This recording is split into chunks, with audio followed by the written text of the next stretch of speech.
Hello, everyone. Welcome to Talks with Lakeisha. I am your host, Dr. Lakeisha James. Before I introduce to you my guests, I want to let you know that if no one has told you today that you are amazing, let me be the first. I'd like to introduce to you Ellakisha O'Kelly. She is the ownership attorney, also known as the empowerment influencer. She protects and empowers high achieving athletes, creatives, and founders with a dedicated focus on first generation achievers. Her work centers on intellectual property, contract protection, and business entity strategy.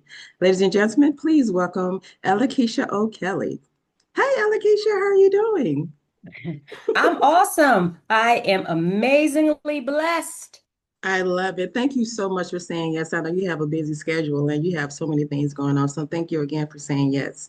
So we're going to start off with how long have you been practicing law? For almost 10 years now. So if we look at it from the perspective of being licensed and practicing law, almost 10 years. But how long have I been delving into contracts and understanding the business and knowing how to sit at the table? That's been for over 20 years. Because I had to Oh, do it as a professional athlete. But being licensed and doing it for other individuals and stuff, that's been, yes, almost 10 years. oh, was it your first career choice? Absolutely not. What was your first one? Not at all. Originally, my first career choice was focusing on becoming a professional athlete, training and competing at the highest level possible outside of college. But then outside of becoming a professional athlete, I was really focused on the HR field. It was something about me always wanting to teach and protect and help the people. I started to learn a lot about HR, though. It was really about the organization and not the people. But I worked in HR. So no, my first choice was not law, was professional athlete, and then go into human resources. And then I thought I'm gonna be an entrepreneur. I love it. I love it. I had that aha moment back in 2000. I want to say I always knew I wanted to be an entrepreneur, but I started out in 2017. It was just a perfect time since I had my last child. So I completely understand that. Now, what Yeah, inspires because you to, even when I went into law school, uh, when I decided to go, it still wasn't to become an attorney. It uh, still wasn't. I figured because of the HR field and anything I do, I want to be at the highest level. And I absolutely. finished, if I'm going to be a director in HR, I started studying like what knowledge would I need to set myself apart. And I started to Mhm. see that it was about state and federal law. So I was like, I really want to get a grasp on understanding state and federal law and helping. So I said, what if I apply for law school and get all of this information? So I studied hard for the LSAT. Dr. Lakeisha, I didn't even know the LSAT, right? So I'm sitting there studying her. I was like, whoa, this is a beast. But then I end up investing and paying into it was a company called Power Score, and they Mhm. prepare you. And I did very well on the LSAT. And then I had different choices of what law school to go to. But because I was going on, my second, third career, and I'm older, I'm not the young whippersnapper. I was like, I can't just drop everything and go leave somewhere. I have a family Right. and all that. So yeah, I decided to stay in Atlanta, went to law school to just get my Juris Doctorate. I just wanted my Mhm. Juris Doctorate degree, learned state and federal. But when I got into law school, immediately, not immediately, I won't say towards the end of the first semester, because I was about to drop out. After the first semester, I said, I don't know if I could do this because they're hazing me. I'm not a Ah, child. I'm mhm. not nobody, but I stuck with it. And I said, you know what? I know why I'm here. And that's when I realized I was supposed to be an attorney representing individuals that needed me, who I needed at that I time. love it. And so you just went into my next question. I was like, what inspired you to start your journey? But you just went over that for me. I love it. Ah, Thank you so much for sharing that with me.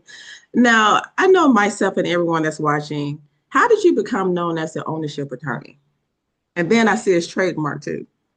yeah. So the ownership attorney came about because of my unique approach to legal, right? So not just doing it the same way. Those whatever field you're in dictates how you practice. So the field I'm Yes. in focuses on contracts, intellectual property, business entity structure. So you would think transactionally, I just do the paperwork to make sure people are legally straight in those areas. But for Right. me, I go above and beyond that because I bring experience and knowledge. My experience as an entrepreneur for over 20 something years, as a former professional athlete, as a daughter of a independent artist, I was also bringing in not just making sure you're legally straight, but that you understand what ownership means.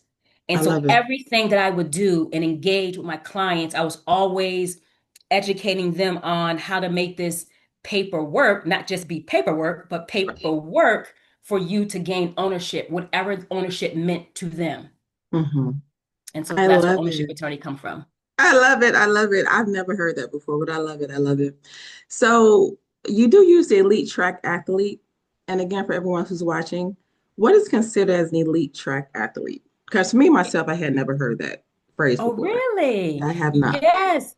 So elite just means just think of this elite, a higher level of something, right? So Hmm. as an athlete, you have high school athletes, you have collegiate athletes, and then if you go on and beyond college and you get signed to a sponsorship or whatever deal you have, you now become an elite athlete because everything changes, right? As an elite athlete, you take training and competition to a whole other level.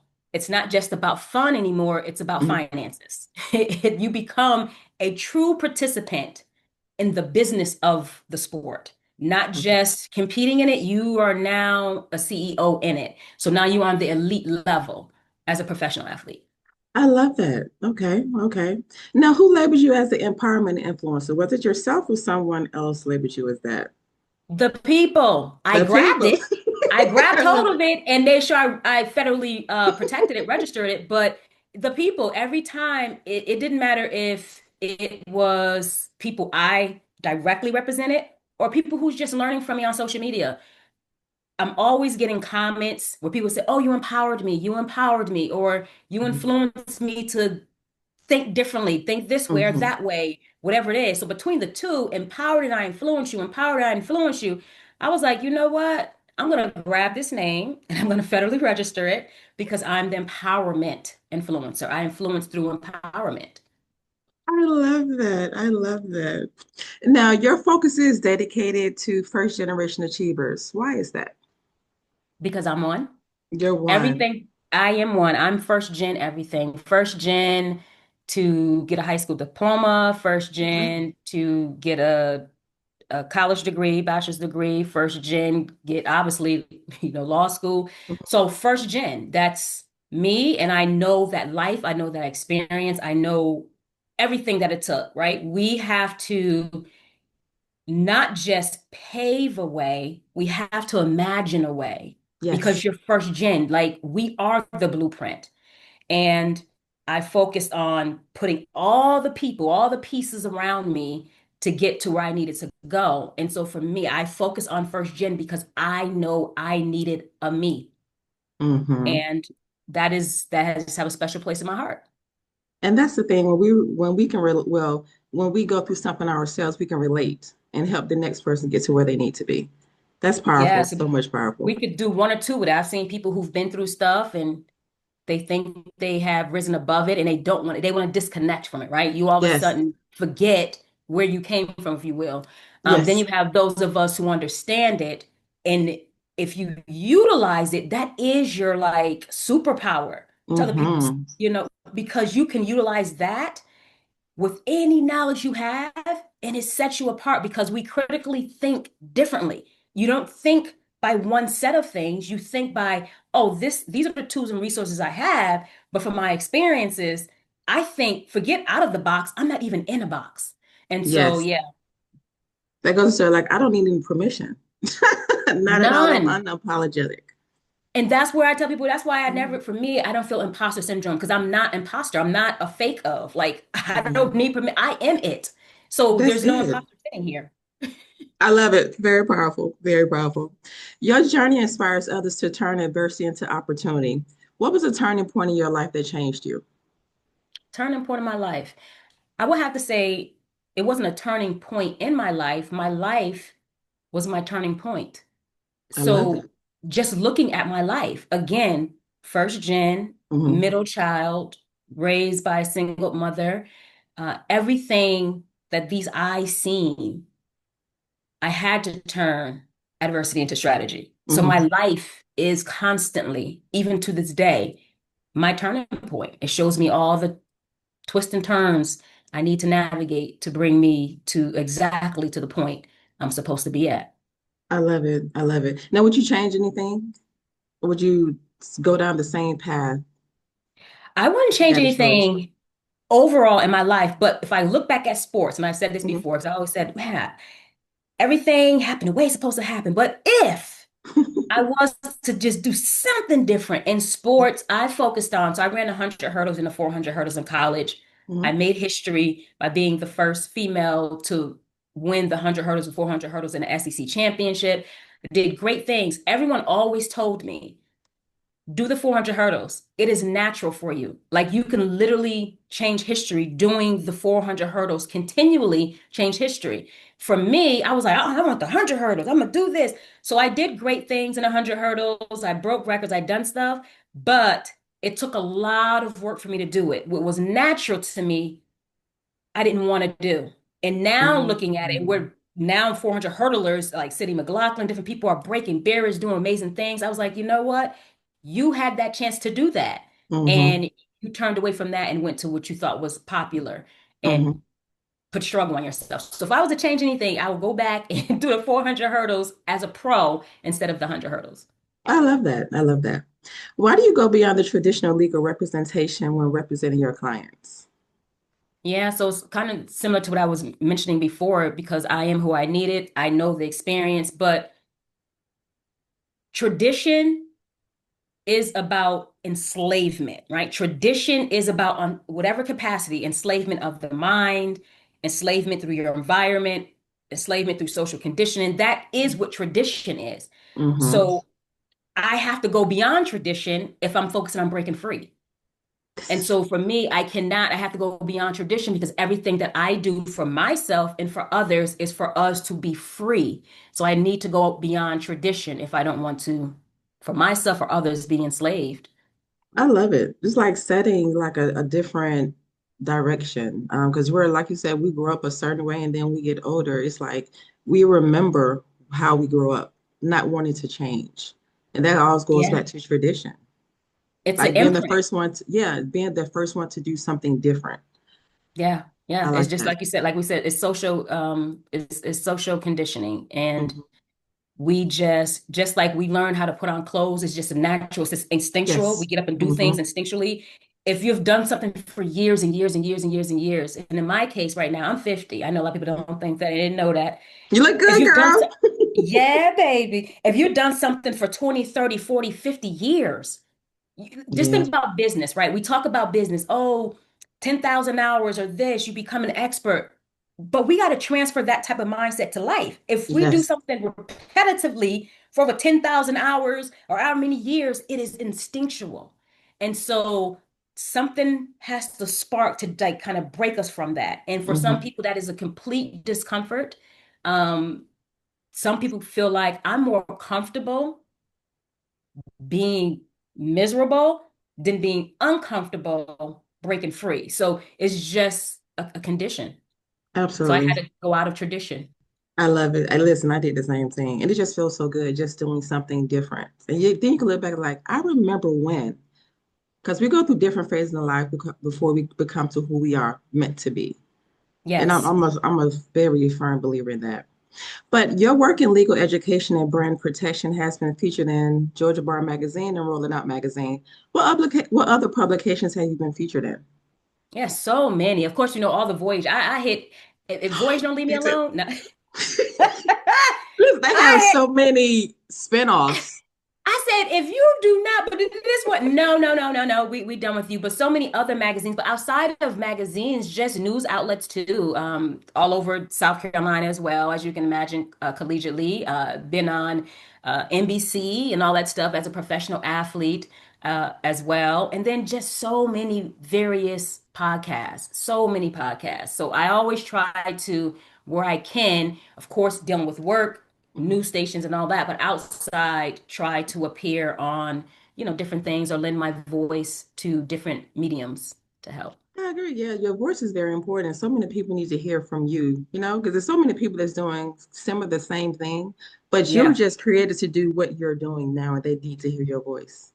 I love that. exactly. And someone's probably thinking about doing it differently and representation matter if you can hear Mm-hmm. someone do it. Because I can tell you right now, speaking of going to law school, remember I said being Hayes, one of the things they do, right? Because everything is a system. And this is Mm-hmm. not to speak bad about law school or anything. It's just understanding. If you know the game you're playing and you know how to use your cards, you just understand.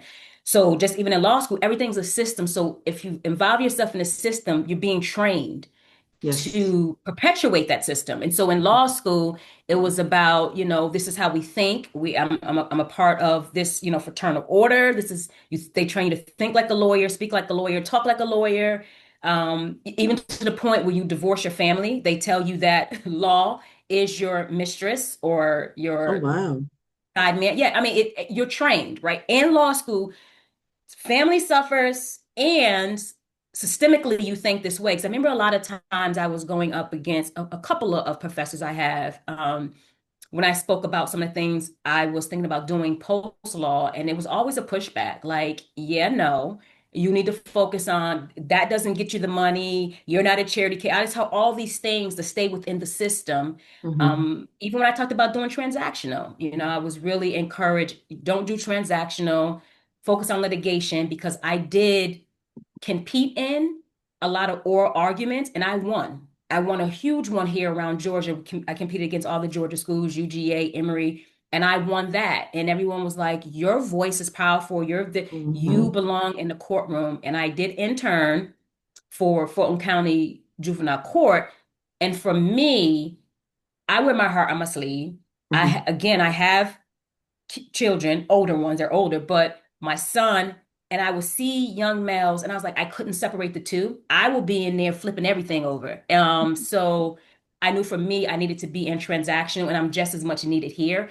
But the Mm-hmm. systems teach you how you should think, how you should walk, how you should talk, what you should do. And I don't do well in systems. Well, listen, I love that. Me either. Me either. Now, Seek Elevation is the name of your podcast. When you started that, did you see a need for that particular podcast? Absolutely. Yeah. Everything that I start and do, it has to be a need. Okay. I usually do not, and I say that because some people just do it, start something because they want to start it, right? Like they just like, oh, Or this they see is, it. or they Mm-hmm. just see, right? For me, there is a need. There's a gap that either I recognize from me Mm-hmm. because I needed something, there was a gap there and it wasn't filled, or I'm listening and I'm seeing. And so I realized in me providing legal services and in me teaching there were so many, what? I didn't know that. Things that we think, like you Mm-hmm. would know, you think sometimes people just know, but no, Right. that's because you know you don't, other people don't. And so I said, you know what?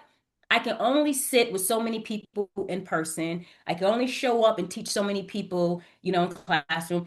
If I start a podcast, I can drop these gems nationwide, worldwide, Absolutely. So I'm Everywhere. like, is a need. Yeah. Mm-hmm. I love the global. Love the global. Now, what's the reason behind the name of your podcast?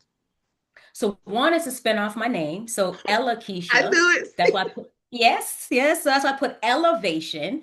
So it's a spin off my name, but it also just means it reminds people to keep seeking. it. Seek and ye shall find. And Yes. so constantly seek to elevate.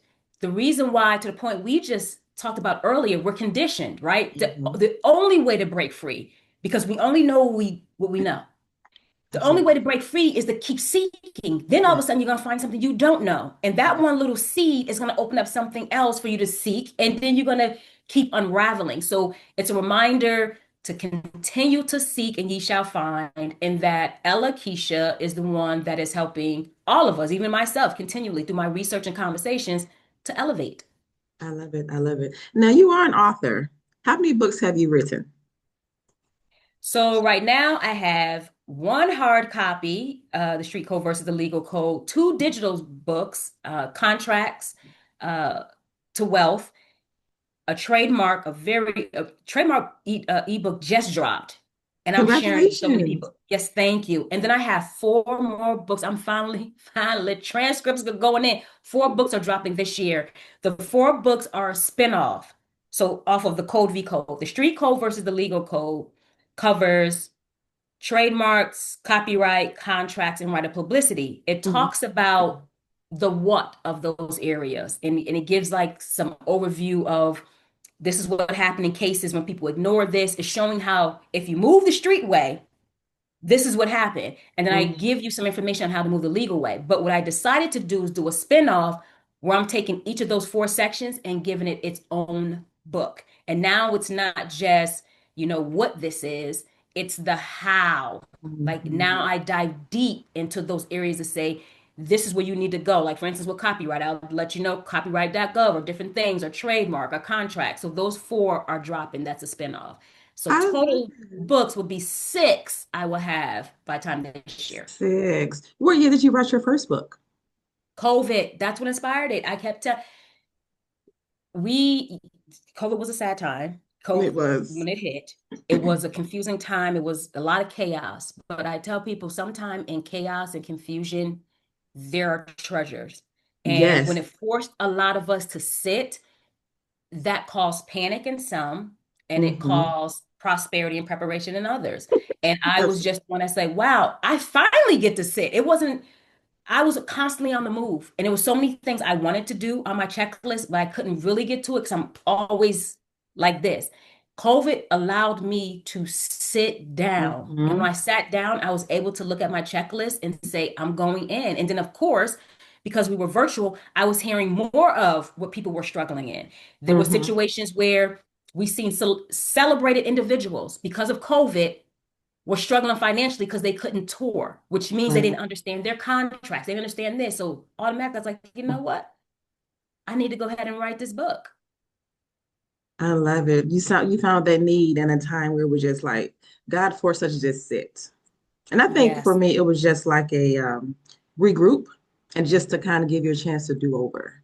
Like, what could you do Yes. different and what could you start that you have not started that needs to be started? So, And how cover, can like we you learn said, ourselves? And how yeah, can we sit with ourselves? How can we, what does this quiet time, what have we been missing because it's been yes, so noisy? It was so much. because life, chaos, work, family, we just don't have a time to just sit and just, what can I do different? Just some time for Yep. yourself. Agree with that. Yep. Now, you are a two-time TEDx speaker. What has that experience been like? Amazing. The first time, again. So the first time, COVID hit right in the middle. So we were preparing. I was doing TEDx Marietta. We were preparing in person, we're doing all the things. And it's a beast because you have to dedicate yourself. You have to memorize whatever it is you bring into the table, constant rehearsals. People may accept or reject what you have to say. So it was a great experience. Mhm. And then COVID hits. And then we were playing by ear if we can be in person or not. Because if you remember, they were deciding, if they're shutting down everything, if we had to protect ourselves. Finally Mhm. decided we're shutting it down. And so we had to move from in person to virtual. And we appeared on stage virtually. Everybody was able to have their own setup. I made sure I went and got the little red dot, little TEDx thing, but it was just different, right? You want to be on a TEDx stage, but no matter what, I showed up, did everything. So it was great. But the second time that literally just happened, I just did my speech on January 23rd. I cannot wait for the video to drop. I actually got a standing ovation. I heard that's not that often, so I'm excited Oh, with that's that, amazing. isn't it? So that experience that I just had, second to none.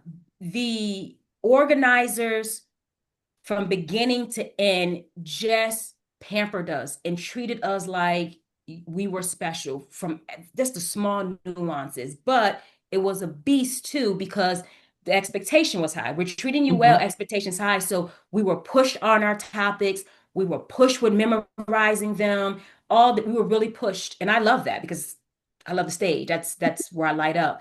And so for me, it was great. And then actually performing the day of and seeing the theater sold out and just hearing the people is indescribable, indescribable. But I just let loose on the stage, that feeling of you lose yourself. Like for me, literally, I lose myself and you don't know what's going to happen. All of a sudden, you just feel this. And it was an experience for me too. So it's amazing. I love it. I love it. I love it. Well, thank you so much for sharing with us today. I learned so much. Learned so much. And again, I know you have a lot going on. So again, thank you for saying yes in a short period of time. Because I know I Oh, asked you, I think what a week ago, I think. Yeah, So, but thank you whenever you again. ask, I actually committed to that this Saturday is Yes, from then. Yeah, yes, absolutely. absolutely, Absolutely. absolutely. But thank you. And as you all know, I like to close out my segment with something you can take with you. When things get hard, remember why you do what you do. I am your host, Dr. Lakeisha James of Talks with Lakeisha, where, of course, you guys get real conversations and real information. Until next time.